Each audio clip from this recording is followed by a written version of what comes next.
मेरा नाम जितेंद्र चोइथानी है और मैं साइलेंट पार्टीशन पे ज्यादातर लिखता हूँ। क्या बात है सर। सिंधी हूँ, सिंधी कविताएं ज्यादा कहता हूँ। आज कोशिश कर रहा हूँ हिंदी में। बलोच भी है हमारे पास। अरे वाह। तो पहला एक अनपोस्टेड लेटर। कई बार हम खत लिखते हैं और भेजते नहीं है।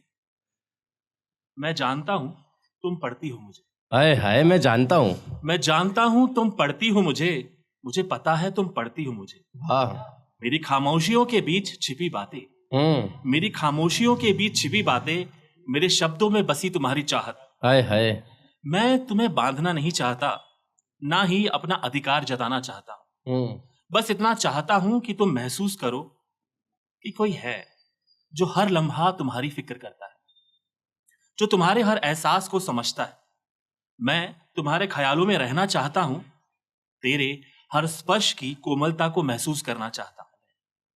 तेरी हर हल्की हंसी के पीछे मेरी तासीर झलकती है। हाय हाय। तेरे ख्यालों की नरमी में मैं खुद को खो देता हूं। तुम्हारी चाहत, तुम्हारा एहसास मेरे भीतर गुनगुनाता है। क्या तुम्हें मेरी सच्चाई पर शक है? अगर नहीं तो बस एक हल्का सा इशारा कर दो, ताकि दिल को यकीन हो जाए कि मेरी चाहत, मेरी फिक्र सिर्फ तुम्हारे लिए है। मैं जानता हूं तुम पढ़ती हो मुझे। मुझे पता है कि तुम पढ़ती हो मुझे। भाई वाह, जोरदार ताली हो जाए भाई के लिए यार। ये आपके लिखे हुए में इतना खो गए कि ध्यान से सुन रहे थे। जोरदार ताली एक बार फिर से हो जाए भाई के लिए। अगली कविता शीर्षक है जो बच गया वो दर्द। दादा बताया करते थे, ठट्टा में हमारे खेत बरसात की तरह फैलते थे। हाय हाय।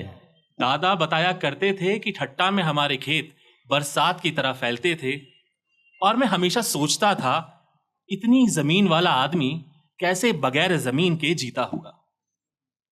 पर हम दोनों जानते थे पार्टीशन में आदमी अपना घर नहीं खोता।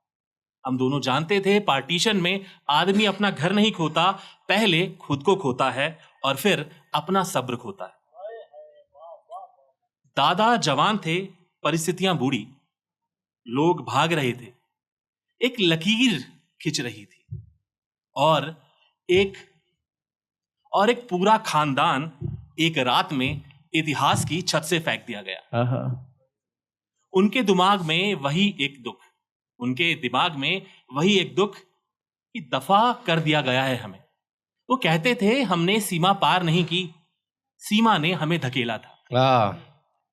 साहब गर्व भी रात की रोटी नहीं पकाता।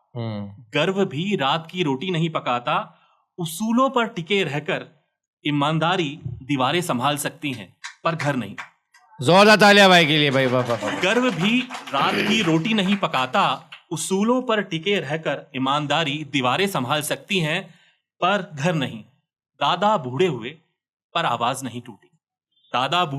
आवाज नहीं टूटी। उनकी आंखों में हमेशा वही एक अनकहा सवाल, इतना सब खोने के बाद हम फिर भी खामोश क्यों? मैंने अक्सर देखा है मां जब बर्तन धोती है, पापा जब बिना शिकायत के चुप रहते हैं, तब दादा का पार्टीशन फिर से हमारे घर में होता है। हम लोग इतिहास में नहीं उसके बाद की धूल में पैदा हुए हैं, और धूल का कोई पता नहीं लेता। दादा अब नहीं है, पर सच बचा है। जो बच गया था वो सिर्फ दर्द था, और वही आगे बढ़ा है, क्योंकि दादा बताया करते थे ठट्टा में हमारे खेत बरसात की तरह फैल गए। भाई वाह, जोरदार तालियां इनके लिए। एक खेत मेरे नाम भी करवा दिया जाए। आखिरी कुछ पंक्तियां हैं, ये शायद शायरी या नज़्म में मुझे पता नहीं फिट हुए या ना हो, पर थोड़ा ऐसा ही लिखता हूं मैं। लगता कलम कच्ची मेरी विस्फोट नहीं कर पा रही। लगता कलम कच्ची मेरी विस्फोट नहीं कर पा रही। प्रीत जगी ना दिलों में कहीं नफरत तो नहीं भड़का रही। लगता कलम कच्ची मेरी विस्फोट नहीं कर पा रही। प्रीत जगी ना दिलों में कहीं नफरत तो नहीं भड़का रही। देख रहा चाहूं और मैं सत्ता पलायन की साजिशें। अब खुद को हंसाया करता हूं व्यर्थ की इन बंदिशों में। लगता कलम कच्ची मेरी विस्फोट नहीं कर पा रही। जोरदार तालियां भाई इनके लिए भाई। वाह वाह वाह वाह वाह। क्या बात सर, बुक